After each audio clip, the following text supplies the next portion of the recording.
Let me give you a situation. You're queuing up into duos and you are wondering, I didn't get Cho and Gall as my heroes. So what heroes should we take? I'm here to help.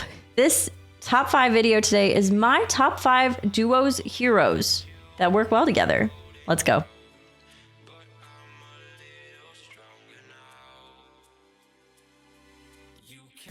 We know what we expect from videos from me. However, number 5 here is actually really logical, I know. So Hero 1, there's 2 scenarios for Hero 1. We have Snake Eyes for Hero 1, and Hero 2 has Greybow. Greybow doesn't change in either situation here, but basically Greybow is really good at maintaining tempo, especially when Mech, Beast, Undead are in any summoning boards. Greybow can really avoid early damage. This allows Snake Eyes to hopefully roll a 6 or roll enough that they are able to level pretty aggressively, and Greybow can hold down the fort. Snake Eyes can get to tier 5, tier 6, start passing things over to Greybow, and then after a board has been established, Greybow can go ahead and level up on 6, very low damage. The other situation that's pretty similar, instead of Snake Eyes, it's Patchwork. Honestly, Patchwork is like, I'm at 60 health, I'm just gonna level. So Patchwork, similar to Snake Eyes, but without the gold, because you don't have the spike turns. However, you still have so much health. So really, you can just level. And then by the time you get to a tier where you have good minions offered to you, yeah, you've lost a good amount of health, but you still have plenty of health to go. A very similar situation where Greybow holds down the fort, Patchwork levels on up, and then starts passing things down to Greybow. This, of course, can also be accomplished with like Terran, really any hero that has just an affinity for summoning boards. So in general, summarizing combo number 5, the strategy is one hero takes a more tempo line while the other one takes a greedier line. Greybow is incredibly tempo based, and Snake Eyes and Patchwork are incredibly greed based depending on how you play. This is a very polar situation, but of course this can be applied in most situations where one hero tempos and one hero power levels. Just be aware of your armor totals. If you choose to do that, you get a combined health and armor total. So if you choose to do that, make sure that you have enough health to sustain and your hero has a comeback mechanic that you can do this with. Moving on to combo number 4. This combo is a little bit less vague. In general, to get the best value from this combo of heroes, you're gonna want something that is a little bit more battlecry heavy of a comp. So like elementals, pirates, dragons. But this hero combo is gonna be Jandice and Madame Goya. Madame Goya is one of our new heroes that allows you to pass a non-golden minion. So this is a hero that allows you to pass from the shop or from your board. Aside from this one hero, we have a spell, Portal in the Bottle, and we have a minion that has a spellcraft, a neutral minion that has a spellcraft on tier 5. Not the easiest thing to pass from anywhere but your hand. That being said, both Jandice and Madame Goya are able to do so in a different way. Importantly, both of them require the minion to be non-golden. Jandice has a really easy way of doing this, where say you have a minion that you want to pass to your partner, and you can literally just swap it into the shop, buy it so it's in your hand, and then pass it over. Madame Goya similarly has a pretty easy situation when it comes to passing just using the hero power. So why would this be beneficial for Battlecry minions, you ask? Since you're passing from hand for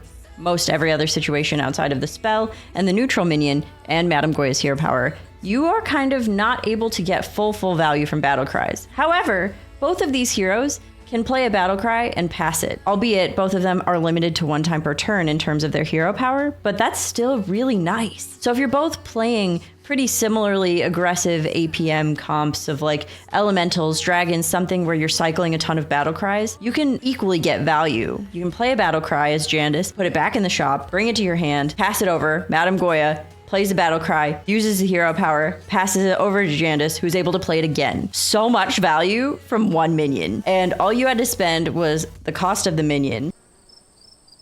The gold doesn't matter.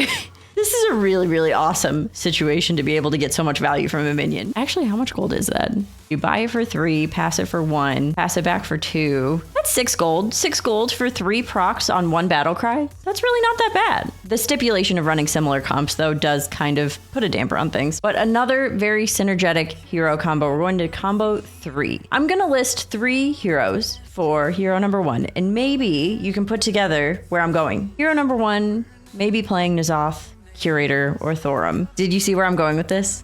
So hero number 2, a really nice situation would be Voon. This, of course, is a meme build, right? This is a lot of work to get the value that I'm thinking of here, but I'll tell you exactly what I'm thinking of. Of course, N'Zoth, Curator, and Thorum all have access to minions that nobody else does, right? The Fish, the Amalgam, and Thorum's tier 7. And of course, when I say this, I am not putting in here Tess and Scabs.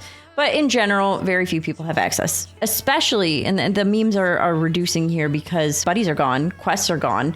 So Voon is the only hero that can copy. Voon's hero power allows you to copy your leftmost minion. So if your partner has one of those challenging things to find, like the Fish, the Amalgam, or the tier 7, you can use a fluidity, get it into the shop, or use a portal in a bottle, or use the neutral spellcraft. Allow them to copy it as the game goes on, print more copies of said minions. And you ask, what could I possibly do with like 2 or 3 golden fish? What couldn't you do? Yeah, it's silly, but it's fun. Bran also kind of applies here, but by the time you really get Bran and get something to pass Bran over, your partner probably can find Bran on their own, but Bran could apply as well. Moving on to combo number 2. I really like this combo. What is better as a partner for a thief than also a thief, right? The friend of my enemy is my friend. Something like that. Combo number 2 is Tess and Scabs. Okay, this is not just because they both steal from the lobby. It's just mostly because of that. But okay, hear me out. On day 1, I always say, always, in the first couple weeks of a new meta, playing Tess is so smart because everyone plays the new stuff. Everyone wants to play the fun, broken things. So if you're Tess, you don't have to find them. People just give them to you. So imagine you're both Tess and Scabs. You get all of the fun things and none of the consequence of having to find the fun things and then dying in the process. So 100 out of 100. Tess and Scabs combo, win the game. Just kidding. Maybe. We love a couple of thieves working together to steal from the lobby.